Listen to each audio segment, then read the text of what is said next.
Hello, I'm Andrew Susskind, and I'm a psychotherapist and author based in West Los Angeles since 1992, specializing in trauma and addictions. Welcome to our podcast, which I call It's Not About the Sex, also the title of my recent book. Here we focus on all topics related to compulsive sexual behavior, often referred to as sex addiction. In particular, we explore ways to build long-term sustainable recovery while establishing more meaningful connection and greater intimacy.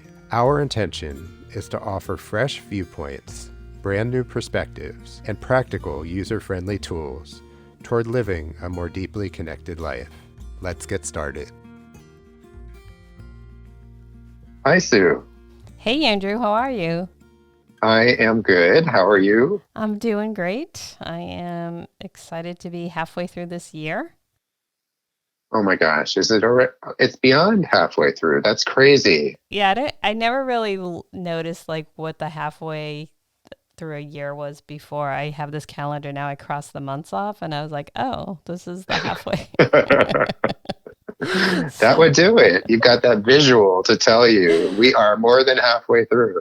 You know, it's funny though. Well, I probably talked about this before, but living in California, you can't really tell what time of the year it is. And I always joke that I only know based on how long the days are that we're in different seasons. So Exactly. Right now we have a lot of light, which is such a pleasure. And I think the middle of the summer is really upon us. And I'm just so glad we're here to talk about today's topic. Me too. Yeah. So, well, the title of the top of the podcast today is Sex Addiction No More. And on our podcast, we've been talking about the misunderstood term of sex addiction, in quotes, as being misused and outdated. And you once told me it was time to create a bigger dialogue around the language of compulsive sexual behavior. So here we are today to discuss this more in depth. So can we tell our listening audience what feels so important to you about this topic? Absolutely. So our intention for this podcast in general is really to destigmatize compulsive sexual behavior, if I were to whittle it down. And so this particular topic today is very close to my heart. It's partially personal and partially professional. And because I've been in recovery from compulsive sexual behavior for almost 27 years, as well as being a therapist for 30 years, you know, I've been surrounded by this issue and for a long time. And I've, as you know, Sue, I've been to many 12-step meetings, what we sometimes refer to as S meetings, because there's so many sexual recovery fellowships that sometimes we just call it S meetings. Oh. And because there's SCA, SLAA, SAA, SA, right. So it's just a shorthand. Right. And I've seen lots of people, both in my office and in the 12-step rooms, struggling with this particular issue as well. In other words, what do we call this problem? How do we refer to it? How do we identify with it? And this is my personal approach, so bear with me. But personally, I don't want to tell my brain that I'm a sex addict, because the term sex addict implies something pathological, and it doesn't really fall neatly into the disease model of AA, right? Mm-hmm. So in other words, it reinforces to my brain, to the actual neural pathways in my brain, that there's something wrong with me. And in turn, it actually perpetuates the shame of the original behavior, right? Because compulsive sexual behavior by nature is often shameful. I would say like 99.9% of the time, there's shame around the behavior over time. And I don't want to perpetuate that by somehow calling it a disease or an illness. Now, professionally, I don't want my clients to be doing that either, ideally, because I don't want them to be pathologizing sex or sexual behavior. And I don't want them to be looking at compulsive sex as a disease, because that's not the language that I've grown to believe. Now, I don't know if you've heard this before, Sue, but I love the idea of dis-ease rather than disease, dis-ease. But does compulsive sexual behavior fit neatly into the medical model that Alcoholics Anonymous set up for us way back when? I don't believe so. Let's go back to that addiction piece of it, right? Or the compulsivity of it. Do you feel there's a difference between compulsivity and addiction? I do. Compulsivity describes a behavior, right? It's the part of us that does something over and over and over, and is like magnetically drawn to do that behavior over and over and over. In other words, we all have compulsive tendencies. Addiction is a whole larger story that that I'm not going to get into in detail, but it really is more in the language of disease, illness, and pathology. Okay, that's right. And there is a strong belief, and I actually fall into this other category, that that when we're talking about substances or chemical dependencies, that yes, that does have a medical model, disease model, illness model, reality to it. But when we're talking about things like sex or food or money, gambling, betting, that kind of thing, it's just a different story. Interesting. Because I can understand how they do overlap, but I understand also that, as you're saying, that addiction is a bigger piece. Maybe it takes over more of your brain, or so to speak. There's more to it. But I mean, I don't want to just harp on this also, but I just want to be clear and understand it in the way you're presenting it. As you say, sex and money and gambling, do you think they all just fall under compulsive behaviors, and you're still getting some sort of chemical reaction within your brain, right, when those things happen, but you're saying it just doesn't affect it in this like disease model that's being presented for addiction? Correct. Okay, I got it. Yeah, and I want to also just preface this episode by saying that as much as we know, we really don't know. That we're at a time in 2021 where we're learning all the time. We're learning about what the brain has to tell us. We're learning about what addictive compulsive tendencies really are about. But we haven't really cracked the code when it comes to understanding how to help folks. So to me, what I'm really presenting is that they're suffering across the board. Right. I don't care whether we're talking about heroin or whether we're talking about porn. There's a lot of brokenheartedness, which is really one of the biggest themes of my book. And yet I don't want to lump sex into the same bucket as chemical dependency, because they're different. And again, there's so much more that we're learning, but what I think is most important is that we don't get so rigid with the idea that somehow recovery from compulsive sexual behavior is going to fit neatly into the model that Alcoholics Anonymous uses. I see. I hear what you're saying. Yeah. So, okay, well, you're calling this episode Sex Addiction No More. How did you come up with that title? Well, as some of our listeners know, there was a book many years ago written called Codependency No More. And I'm kind of playing with those words a little bit, because this has been my journey. So I really ask you to take what you like and leave the rest. But I used to say when I was in a 12-step room, my name is Andrew and I'm a sex addict. I used to say that. Mm-hmm. And now that, we fast forward 27 years, I say things like, my name is Andrew and I'm recovering in this program. Or I might say, my name is Andrew and I'm recovering from compulsive sexual behavior. So in other words, there's nothing right or wrong about those who choose to identify as a sex addict. I really feel it's an individual choice.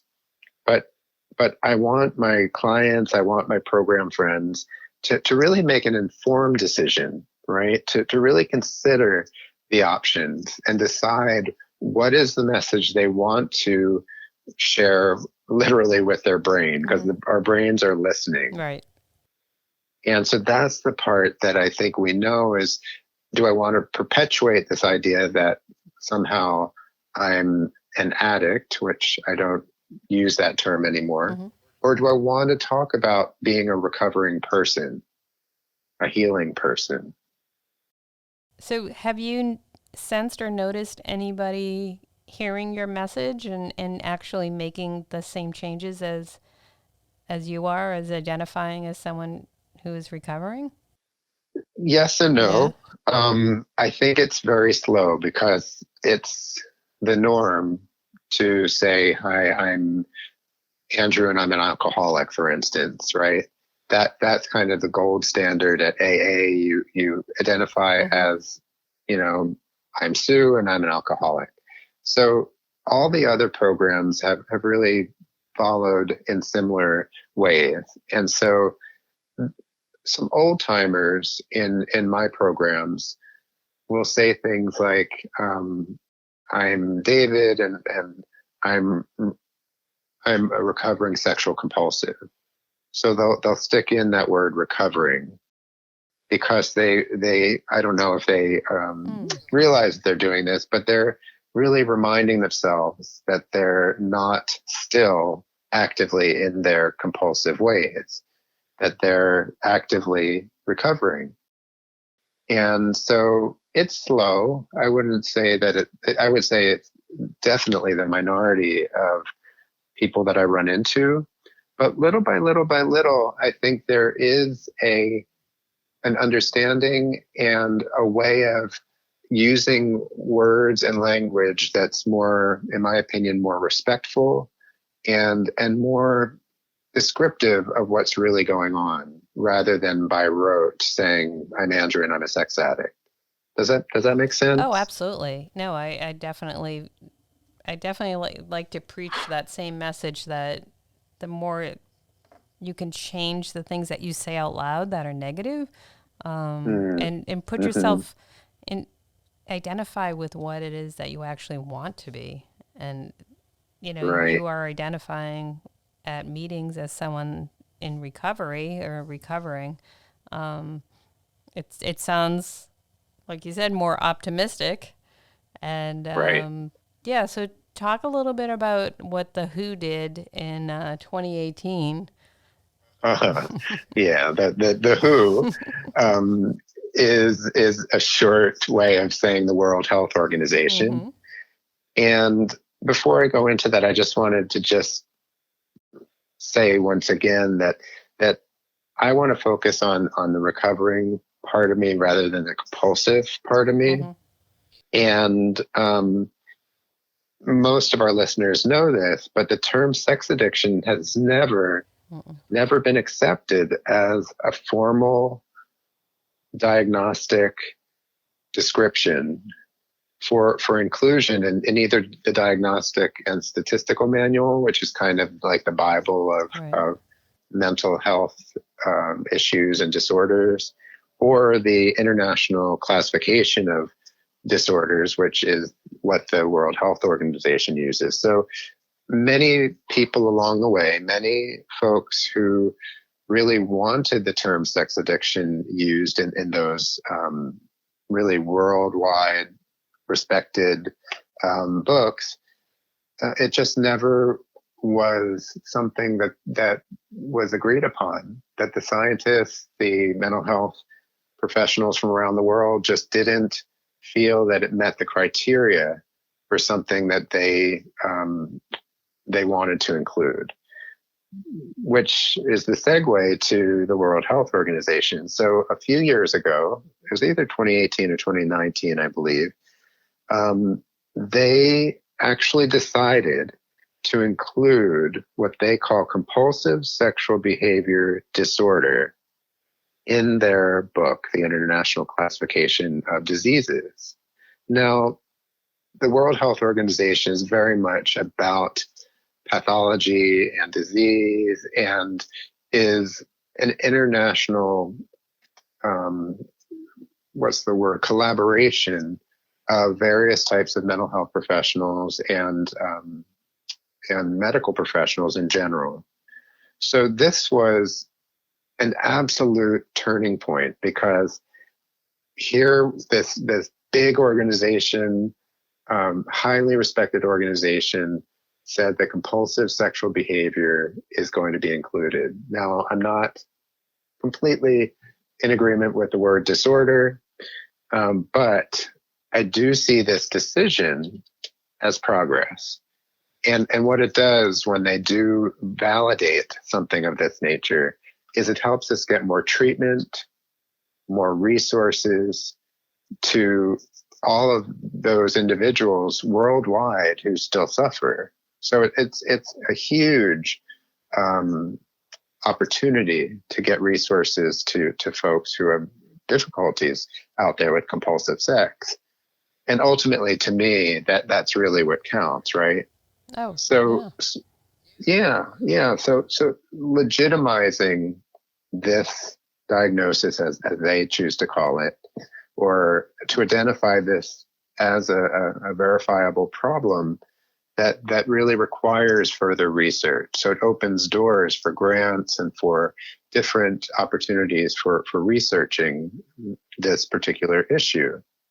So just to let our audience know, and I think you know some of this already, Sue, that they define compulsive sexual behavior as a persistent pattern of failure to control intense, repetitive sexual impulses or urges, resulting in repetitive sexual behavior. Mm-hmm.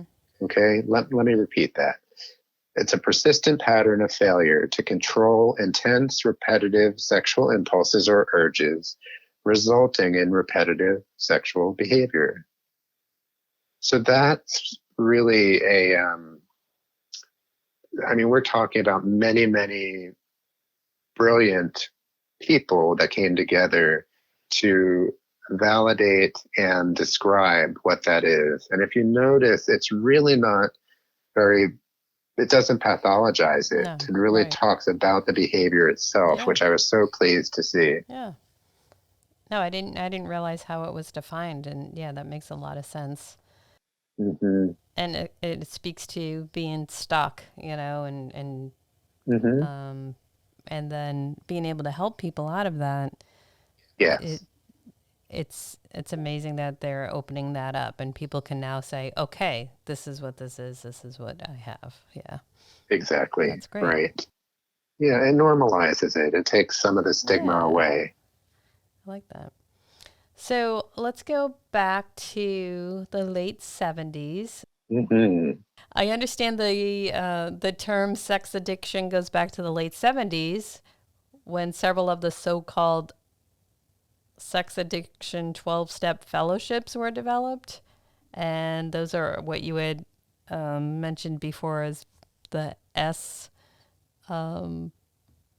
Mm-hmm. meetings. S fellowships, yeah. That you listed before. Can you share a little history to our listeners as to what those fellowships are all about?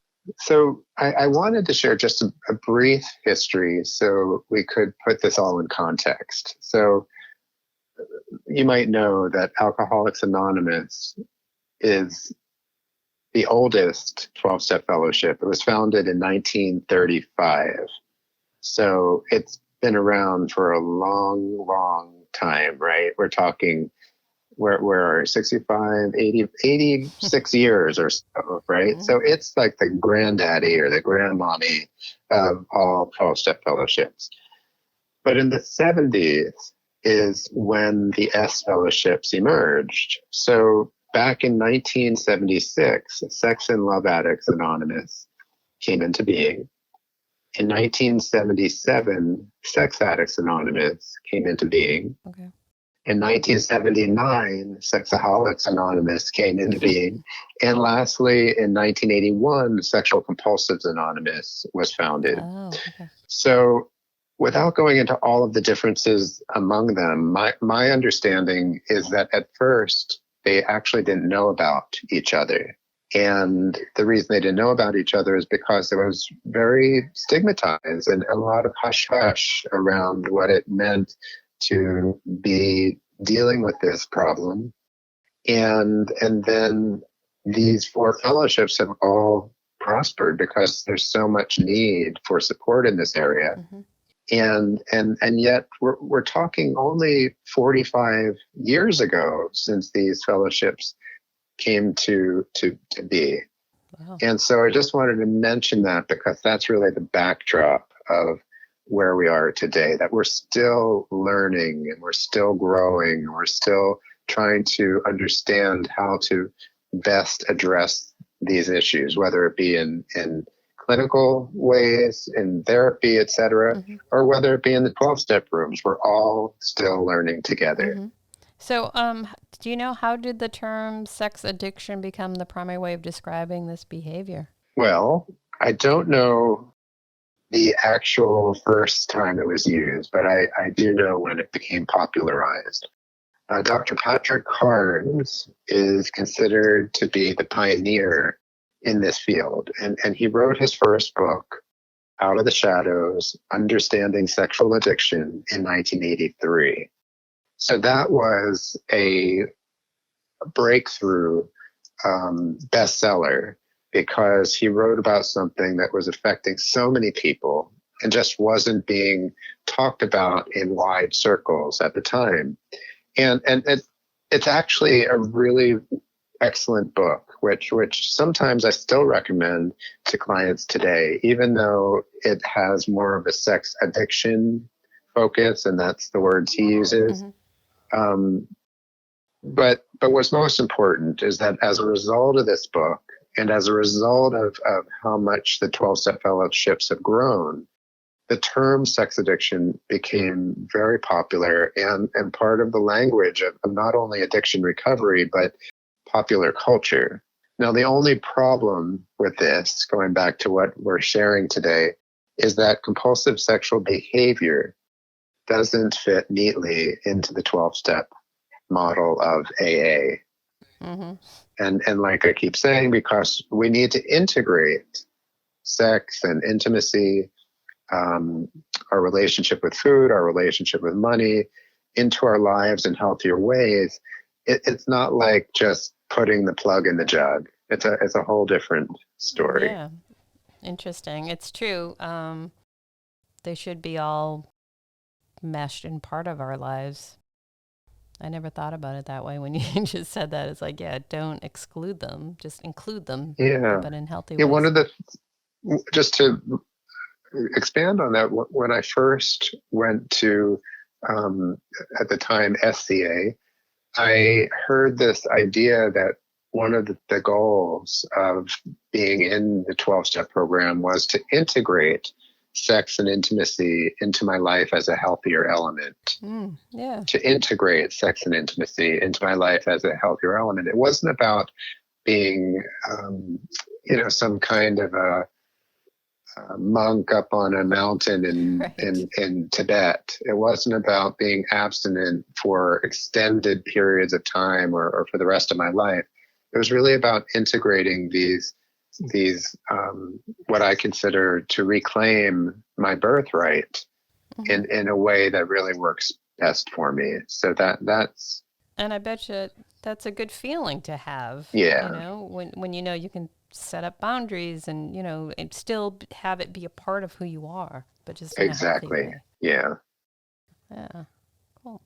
So I understand there's a controversy between certified sex addiction therapists called CSATs and sex therapists who are part of ASEC, and which is the American Association of Sexuality Educators, Counselors, and Therapists. What is the controversy, and why can't everyone just get along, Andrew?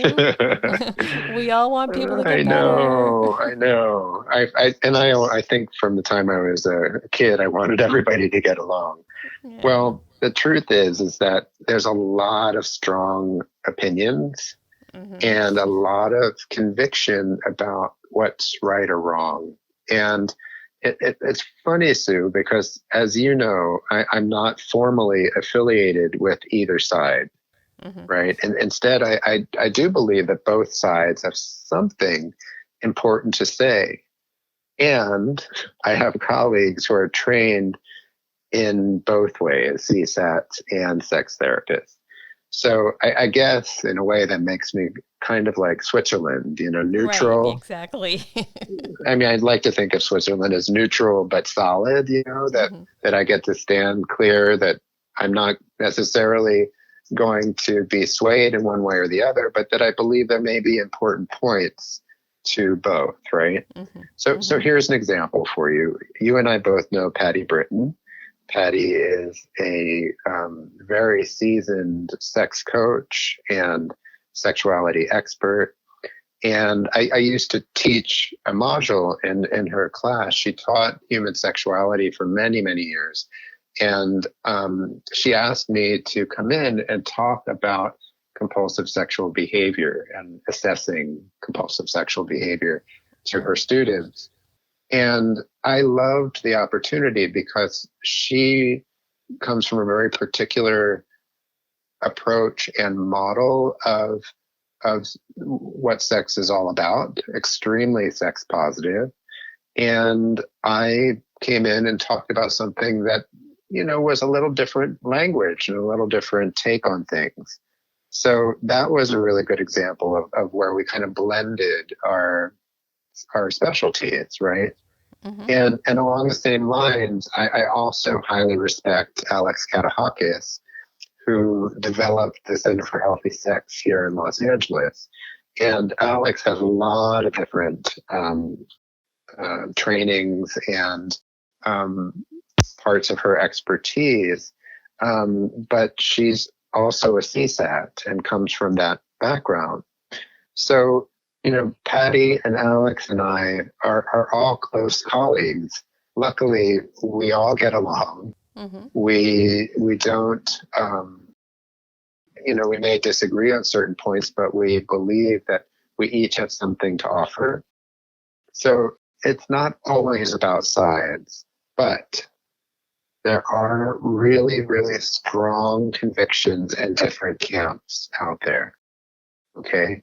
So somebody who holds the term sex addiction with a conviction and someone who doesn't even believe in the term sex addiction and would like to just get the term removed from our language, they're not going to see eye to eye. Right. But again, what I feel most important about this episode today is that we're here to help people and we're here to reduce suffering. And I do believe that CSATs have something to offer. I do believe that sex therapists have something to offer. And there's a little bit of bridging, a little bit of collaboration and respect, like with Patty and with Alex and I. But we have a long way to go. That's probably for a lot of things. Yes, for sure. Yeah. Well, hopefully we'll make some strides. And hopefully Mm-hmm. your listeners are opening to hearing both sides too, because that's Exactly. important. That's Right. important. Right. So, what are some other ways to describe compulsive sexual behavior? Well, thank you for asking that because there's a lot of language being bounced around nowadays. And I just want to share a few things with our listeners. So some of the words that are being used, my colleague Doug Braun Harvey, who was on our podcast a few months ago, has a book called treating out of control sexual behavior, which is definitely from a sexual health perspective. There's also another therapist named Bill Herring who has a model called problematic sexual behavior, which also depathologizes and looks at the behavior more descriptively and from a sexual health perspective. Doug Braun Harvey's co-author, Michael Vigorito, is starting a training. I just saw this last week, starting a training called Problem Sexual Behavior, right? So ultimately, you get to choose which language and which healing direction feels most helpful for you. I personally choose to veer away nowadays from the term sex addiction, as well as anything that calls the behavior a disorder, a disease, or an illness. So is there anything else before we end this podcast that's important to this discussion? You know me, Sue, there's always something else. And once we end our episode, I'll have something else I'll want to say. But the most important thing is that our listeners get the help that they need. Find a therapist who really understands compulsive sexual behavior and trauma, okay? I believe nowadays that it's not one or the other. It's really finding a specialist who understands compulsive sex and understands trauma healing. Ideally, it will be someone who understands 12-step programs, although that's not a necessity, and someone who's interested in helping you heal whatever type of brokenheartedness still persists. Because, because that's what we're all looking for, right, Sue? Is that mending of the broken heart. Oh, absolutely. Well, this is fantastic advice, as usual. And what's amazing to me is that these people exist out there to help people. You know, I mean, you just read a list of things that people should look for, and it's just, you can find that, you know, and maybe 20 years ago, you probably wouldn't be able to. And now I know, because I'm much more involved in this community, I understand that there are these people out there to help. So right. People seek out help for themselves if they need it. And like you said before, there's therapists that work different angles and figure out which one works for you. Right, right. And so be proactive in what it is you need. That's for sure. And it's not a one size fits all. It's a matter of finding the folks that you really feel you can be fully yourself with and who truly understand you and can be collaborative in the healing process. Well, as always, Sue, thank you so much for being with me today. Oh, yeah. And we will pick it up the next time. Sounds great, Andrew. We'll talk to you soon. All right. Take care. All right. Bye-bye. Bye-bye. Thank you for listening today. It's always wonderful sharing the time with my colleague and close friend, Sue Merlino, and discussing this really controversial and significant topic that affects those affected by compulsive sexual behavior.